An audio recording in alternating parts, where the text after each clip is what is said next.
In 1388, the first king of the Joseon dynasty turned his army around at the right moment and defeated the last pillar of the Goryeo dynasty.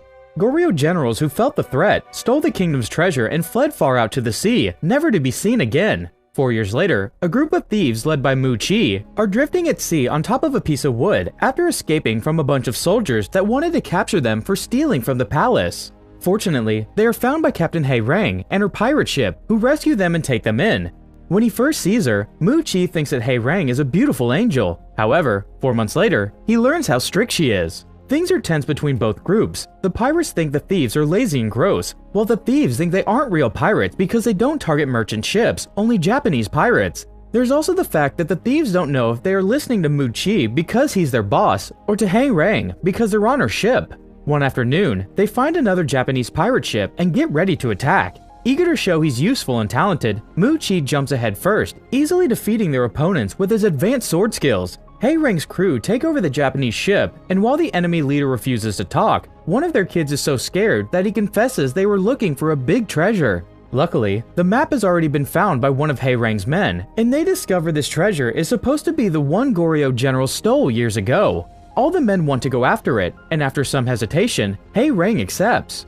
Eventually, the group makes it to an island, where Mu Chi takes over guidance because Hei Rang is having trouble reading the map. When they suddenly see a cow, Mu Chi sees it as a welcome sign and goes after it with his bandits, but this turns out to be just the first cow in front of a herd, and the guys are run over. Mu Chi is pushed off the cliff, and while the group thinks he's dead, he's actually fine and hanging onto a branch, where he finds an old tusk.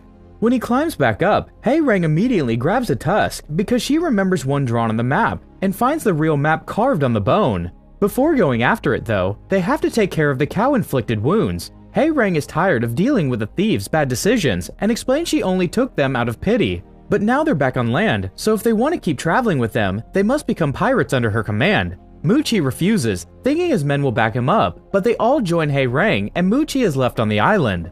Meanwhile, the remaining leader of the Goryeo dynasty is trying to get back to power as he hires legendary general Hyung Soo for help.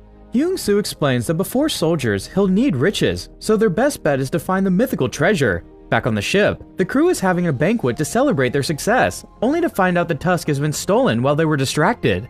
A note left behind indicates Mu Chi is the culprit, so Hei Rang takes a few men with her back to the island to recover the tusk. After a dangerous encounter with a tiger, Hei Rang finds Mu Chi in an abandoned shack and fights him until he confesses that actually, it was thief Mak Yi that took it. It turns out that Mu Chi did go back to the ship in the middle of the night to steal the tusk, and Mak Yi helped him, pretending he was still loyal to his boss. But as soon as they made it to the shore and Mu Chi turned around, Mak Yi stole the tusk again and took it with him. To make matters worse, Mak Yi escapes the ship and goes to the mainland to try to sell the tusk to a rich merchant while pretending to be Mu Chi. Fortunately, the crew shows up just in time to stop the sale and take the tusk back. They also kidnap the merchant's daughter because she has been helping Mak Yi.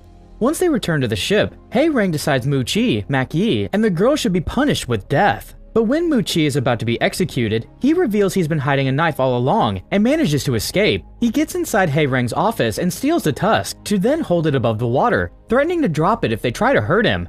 Hei Rang puts her sword down and accepts not to kill anyone if she's given the tusk back. Mu Chi does give it to her, only to be pushed into the water after Hei Rang reveals she's always known about his dagger and she only wanted to re-establish her leadership by reminding them that she could kill them if she wanted. Mu Chi and Mak Yi are sent to do manual labor, while Hei Rang and her men take off the piece of cloth covering the tusk, but the message on it is encoded and they don't know how to read it. Meanwhile, General Hyung Soo tortures a priest into revealing the location of the treasure and asks the dynasty leader to be named the next king if he manages to find it, but his request isn't well received. Back on the ship, Hei Rang allows Mu Chi to look at the cloth and he manages to read the message, which says their next destination is the island of Haegildo.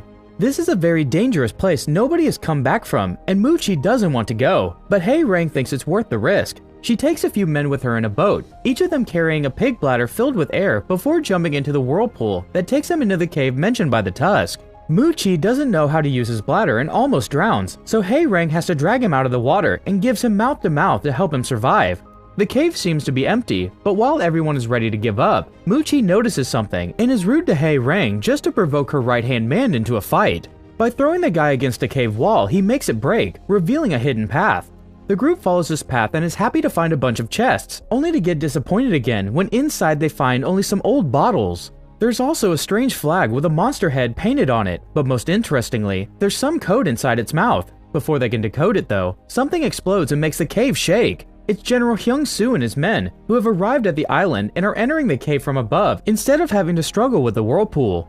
A fight starts between both groups, and Mak-yi takes a chance to look at the flag in secret before running away, but Hae-rang is knocked out by the falling debris from the cave ceiling. Mu-chi makes the men take her away while he stays back to fight. General Hyung-soo gets more aggressive when he recognizes Mu-chi as the former soldier that stopped him from becoming king last time.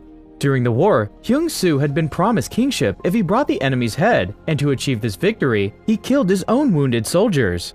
When Mu-chi learned about this, he snitched on him and declared him a traitor. The battle is fierce and pretty equal, so Mu-chi distracts Hyung-soo by throwing his sword at him before jumping back into the whirlpool with all the chests. Hyung-soo tries to go after him, but without a pig bladder, he doesn't have extra air to stay this long underwater and must go back to his men. Then, Hae-rang shows up to help Mu-chi, but this time, it's her who passes out because of the lack of air. Mu-chi takes some air from the bladder and passes it to Hae-rang mouth to mouth, getting to keep her alive. Before they can swim up, however, a whale shows up and swallows them both. The crew thinks they've lost their bosses, but soon the whale is expelling them through its blowhole and both of them safely land on the ship. In the meantime, Hyung-soo finds a strange flag and quickly understands the code, thus he gets the dynasty leader to lend him a ship with powerful cannons to sail to the next location, although he still needs to solve the riddle on the corner of the flag. A few hours later, Hae-rang has a nightmare about fire dragons and finally realizes that the code she has seen on the flag has been a sea chart. She leaves her room and announces they must go back to get the flag because it has the map to the next location. However, the girl quickly cuts in and lets everyone know that Mak-yi has seen and understood the code.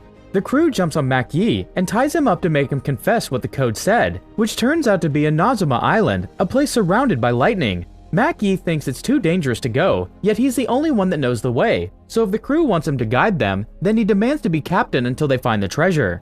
Hae-rang isn't amused, but she allows the crew to vote, and when she closes her eyes, everyone votes in favor of Mak-yi temporarily becoming captain because they want to find the treasure. Mak-yi becomes captain, and Mu-chi and Hae-rang are put on kitchen duty. Hae-rang is an awful cook, but nobody dares to tell her that her food tastes horrible because they're scared of her. Mu-chi tries to tease Hae-rang about the situation, and she snaps at him, explaining this isn't about power. She wouldn't have minded giving someone else her position if that person actually deserved it. She is right to think Mak-yi is an awful captain. He bullies and insults the whole crew, hands punishments over nitpicky details, and his orders barely make any sense. Later in the evening, Mu-chi invites Hae-rang to watch the stars with him in the crow's nest, and the two of them have a lovely bonding moment.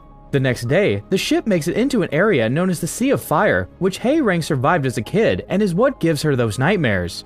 The legends say fire dragons come out from among the waves, when in reality, there are small underwater volcanoes.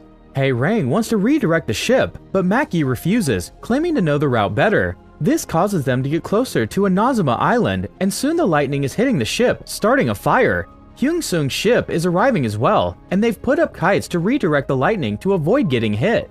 Back to the pirates, Mak-yi is too scared and confused to do anything, so Hae-rang begins shouting orders again as she takes over the helm. Mak-yi slips off the deck and almost falls into the water, but Mu-chi saves him just in time before Hae-rang guides the ship out of the storm thanks to her quick thinking.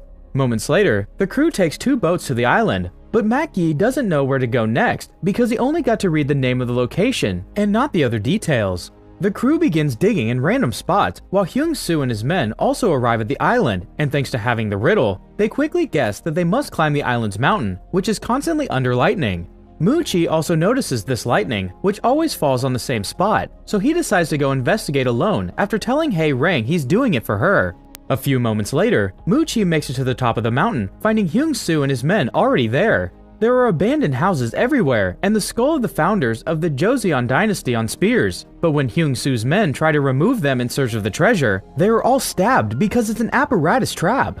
There's only one spear left that Hyung-soo takes himself, and he doesn't get hurt because the spear represents the last standing general. Meanwhile, Mak-yi runs away from the crew to avoid their anger and bumps into a penguin with a gold bar in its beak. He calls the crew over and together, they try to communicate with the penguin, to no avail. Suddenly, the sound of shooting cannons distracts everyone. It's Hyung-soo's ship attacking the pirate ship. Mu-chi also gets distracted by this and accidentally reveals himself, causing Hyung-soo to send his men after him while he opens the chest he found under the spear. Unfortunately, instead of treasure, he only finds an old mask that matches the face on the flag. Hei Reng is worried about Mu Qi, but she can't let the enemy get away with destroying their ship. With a heartfelt speech, she gets the crew to follow her leadership again, and they divide the group into two. A few of them go up the mountain to help Mu Qi, while the rest go back to help the ship with Hei Reng. However, Mackie is offended that the captain's ship was taken away from him, and he leaves with the penguin to find the gold, putting a rope around the poor bird to follow it underwater. On top of the mountain, the thieves arrive as backup, giving Mu Qi the chance to steal the mask from Hyung-soo and asks him for a final duel. The fight is fierce, and in the struggle, they knock the mask off, making it fall on top of Mackie's head, who immediately grabs it and discovers the last piece of the puzzle. The mask says enter, and it matches the shape of the cave under the island, so obviously, he must go in that direction. Inside the cave, he finds a bunch of penguins standing on frozen land and, most importantly, the legendary ship with the treasure. Mackie starts to celebrate, only to be attacked by the penguins. Hei Reng and the rest of the crew manages to get on the boats, but by the time they get back, their ship is already destroyed. Their archer doesn't give up though, and he begins attacking Hyung-soo's crew with his arrows, inspiring the other pirates to launch an attack as well to take Hyung-soo's ship as theirs. It's not an easy fight because the underwater volcanoes keep erupting around them, starting a fire on the ship, and the enemy captain won't listen to Hei Reng when she asks him to work together to survive. When Hei Reng is starting to think they have no hope left, Mackie shows up in the legendary ship together with the penguins to save them all. The crew jumps over before anyone can get killed, but at that moment, a new whirlpool appears on the water and more volcanoes erupt, destroying the enemy ship. Fortunately, the pirates manage to get their new ship away thanks to Hei Reng's good use of the helm and thoughtful orders on how to handle the sails. On top of the mountain, the storm gets worse and Mu Qi and Hyung-soo have to drop their swords to avoid being hit by lightning. After watching their ships go down though, their fury returns and the battle starts once again, regardless of the lightning situation. Hyung-soo manages to stab Mu Qi, but it's not in a vital spot, meaning Mu Qi still has a chance. One of the thieves throws a sword at his boss, and he uses it to push Hyung-soo into a spot the lightning always comes back to, instantly killing him when it hits. Hours later, everyone is back on the new ship, and their wounds are taken care of. Hei Reng admits she may accept Mu Qi as co-captain if he behaves, and when Mu Qi admits he'd follow her into the afterlife, Hei Reng kisses him. Make sure to subscribe and turn on notifications so you can watch more videos like this. Thanks for watching!